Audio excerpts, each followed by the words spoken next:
дар солҳои 89 90 ҳамин задухӯрдиҳое ки шиданд дар байни халқия аввалин бор дар ҳамин деҳаи мо шуда буд ки дар он ҷо як ҷанозае гузашта буд, бобои домулло Ҳайдарро оварданд, яке домулло Мулло Абдураҳимро оварданд. Баъдан вақте ки ҷанозаро хостанд ки бикунанд, задухӯрдиҳои бисёр шуд, сарнагун бисёр шуд. Дигар дар ин ҷо аз ҳар тараф наҳзатиҳо ҳуҷум карда буданд, омада буданд, хостанд ки бобои домуллоро дар ҳамон ҷо саркӯбӣ кунанд, ки дигар мардуми деҳа ҳама хестанд, иҷозат надоданд, гуфтанд фақат бобои домулло Ҳайдар ҷаноза мекунад.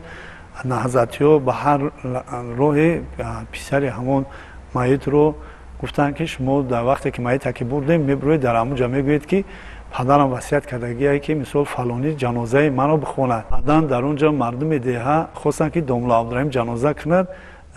сала надошт, салаи як мусафеда гирифт, дар пеши маит баромад, хост ҷаноза кунад ки аз тарафи мардуми деҳа Мулло Абдураҳима заданд. баъдан майда ҳамин корро сар зад.